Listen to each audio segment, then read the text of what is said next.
May pasok na sa maraming lugar ngayong Monday morning, kaya naman sa mga may klase o trabaho dyan, ako bangon na po. Good morning, gising-gising.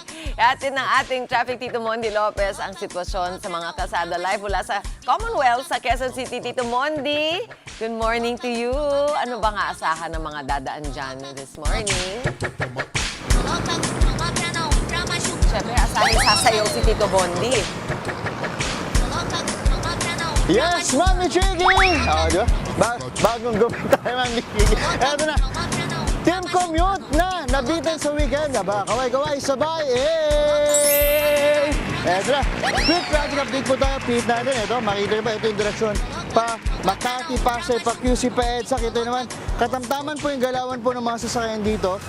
Pero makikita nyo kung bakit ang dahilan dito, makikita yung kulay green, i-zoom natin. Yung green na dump truck yun, tumirik po siya na tinatry nga nung tow kanina, pero hindi na kaya pa, kaya naiwan doon yung kulay green na dump truck, kaya nag-cause ng traffic shot. Makikita yung mga ibang mga biyahe natin ng motorista, yung mga PUV, mga bus natin, kasi yung mga kapatid natin na commuter ay sinasalubong na nila. Imbis na abangan nila dun sa mismong loading area. Ayan, kita nyo. Kaya yung mga pribadong sasayang pampaserong jeep natin, UV Express, Motorcilo, talagang nagsisiksikan na dito. Pero, moving pa rin naman. Sa kasalukuyan po, nananatiling passable pa rin ang mga lane at maayos pa rin takbo ng trapiko. At inasang mas bibilis pa ang pagdami o mas dadami pa ang mga sasakyan, mga mamayang rush hour natin. Kaya mas posible pong bumagal pa yung usad ng mga pangunahing intersection loading areas natin dito. At habang eto naman, sa kabila naman, eto yung mga jeep na yan, nakikita yung mga jeep na yan. At ito yung mga biyaheng Palagro, Quiapo, Espanya, Rotonda, MRT, Anonas, Wilcoa, Cubao. Tapos sa SM North Bendia, may mga bus rin. Dito rin po yan, Delta, Quezon, Wilcoa, Bendia. At Quiapo, tapos may UV Express pa din ng Pangilinan. Ganyan po na yan, mga nakaabang po sila. Oh, ayan. At ito, Mami Chiggy, di na tayo naman. Akit tayo, medyo madulas po kaya sa mga kapatid natin na tumatawid po dito sa Pabian Footbridge po. Ingat po medyo madulas. Ayan, kaya ba natin? Eto naman, silipin naman natin. Ito, yung mga papuntang Bulacan, Fairview. Oh, maluwag po ang ating kalsada. Ayan, sakto, maluwag. At alam nyo ba, ayan, habang pinapakita namin sa iyo ang luwag na papuntang Fairview at Bulacan. Alam niyo po ba, Mami Chiggy at mga kapatid, itong Commonwealth kung saan kami nakatayo ay flood-free po siya noong 1960 to 1980. Tapos noong 1990, medyo nagkakaroon na po ng subdivision, nagsimula na pong bumaha. Tapos noong 2012, ayan, noong 2012 po, mas tumaas na po yung baha dito. Lalo na nung panahon po ng habagat na. Tapos noong July 2025, doon na po tumaas yung baha na nakikita natin sa Sokmeda, parang hanggang bewang na siya. Tapos noong August 2025, yun yung record-breaking kasi 121 millimeters ng tubig sa isang oras pa lang galing sa ulan ang napuno dito. Grabe yung eksena na yun. At dahil Lunes ngayon, pakita natin, ayan na, coding tayo, Monday 1 at 2. Yan mo natin live update dito sa kabahan ng Commonwealth. Balik sa inyo, Mami Chiggy. Happy Monday pa rin! Yes! Sige, dance pa ng dance. Pero ingat ka dyan na makabigla umulan. Tito Mondi, see you later. Babalikan ka namin. Abiso po sa mga dumaraan sa Congressional Avenue sa Quezon City, sarado pa rin po sa bandang Culiat Bridge, kasunod ng malawakang sunog nitong Sabado. Alamin ang mga alternatibong ruta mula sa ating traffic. Tito Mondi Lopez. Tito Mondi, good morning again. Ako, nasaan ba pwedeng dumaan ang mga kapatid nating motorista dyan sa area na yan? Yes! Ano ba yung suot mo? Parang bago yan, ha?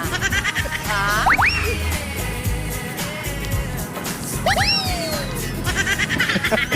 Yes, Mami Chiggy. Eto na nga, Mami Chiggy. Di ba? Naka-ready tayo sa pagbaha. Good news, wala namang baha dito. Pero mamaya pauwi ko sa Bulacan, naka-ready na po tayo ngayon. Eto na, Team Commute, kaway-kaway. Sabay, Eto nga, nabanggit ni Mami Chiggy. Nandito tayo ngayon. Tanaw natin ang Culiat Bridge. Makita natin, pit muna natin.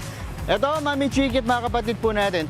Makikita po ninyo na meron po dito na nakaharang na po mga steel fence. Ayan, pakita natin. Kulay green na steel fence. At may mga plastic barrier po. Di ba? Tapos may mga nakahinto. Dahil nga, nung Sabado ay nagkaroon po ng sunog. Kaya nagkaroon po sa magkabilang side po ng Culiat Bridge, may nakaharang na po dyan. Kaya po, sarado na po talaga dito. Ayan, pala daanin si sir.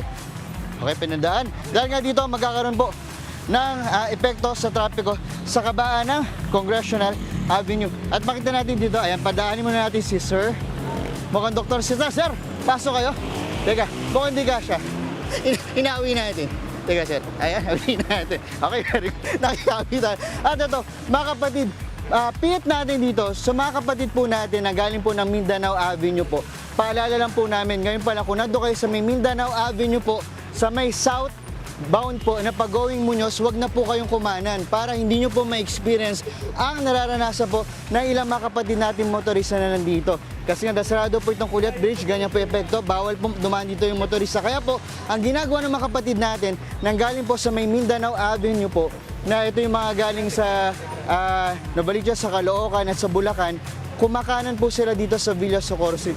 Kita nyo naman po, ang bumper to bumper situation, walang galawan po, mahirap lang. At yung iba pong nasa innermost lane, nag-U-turn po sila para po bumalik doon sa may Mindanao Avenue. So mga kapatid natin, paano naman yung mga nandito naipit na? Ito po yung mga kailangan nyo tandaan.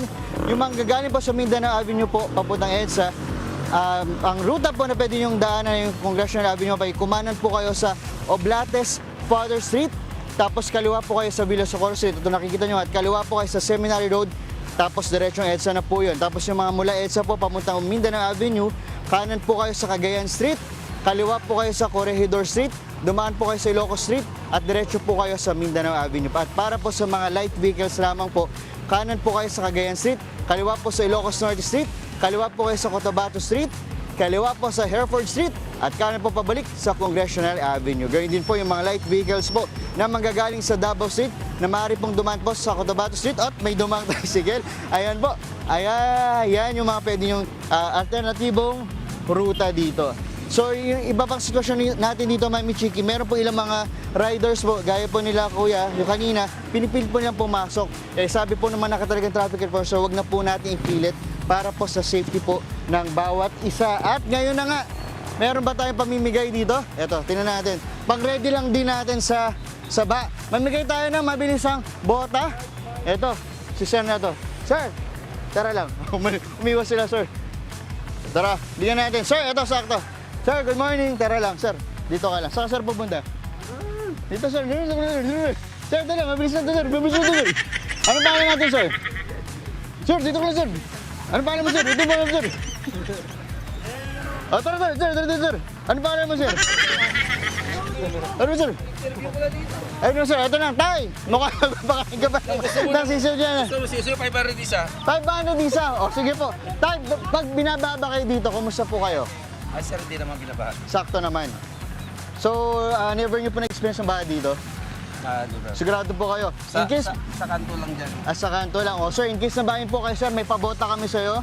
Mula sa Good Morning Kapatid. Okay ba yun, Sir? Salamat, sir. Maraming salamat. Okay, bagong gisat, pakita natin. O, ayan, o, mga alaga po ni Sir. Panabong, sir. Panabong. Yeah. Aba, very good. Naiba na panabong. O sir, ingat po ha. Manatili po, magpayong din po kayo para di po kayo mabasa, maulanan, Oo, sir, magkasakit. salamat. At para sa future ng ating mga sisi, pwede pong hawakan. Ayan, yan muna natin live edit mula sa Congressional. Yes, sir. Balik sa iyo, Mami Isa niya, Chiki. 500 isa. 500 isa. Ang mahal naman. Mas mahal pa sa bota ko. Ha? Ayan. Ay, balik sa iyo, Di Mami bali mo, Chiki. Sarap natuwa po naman tayo. siya sa binigay mo mga bota. Ayan. Tama naman yan, Tito Mondi, dahil ang balita nga natin, panahon na talaga. Ayan, mamaya sabihin sa atin ni Tito Alvin, baka magamit pa yung bota na yun. Maraming salamat sa'yo. Mga kapatid, Mondi Lopez po, manatiling updated sa lagay ng trapiko sa mga pinakaabalang kalsada sa Metro Manila. Mag-follow at subscribe na sa social media pages ng News 5.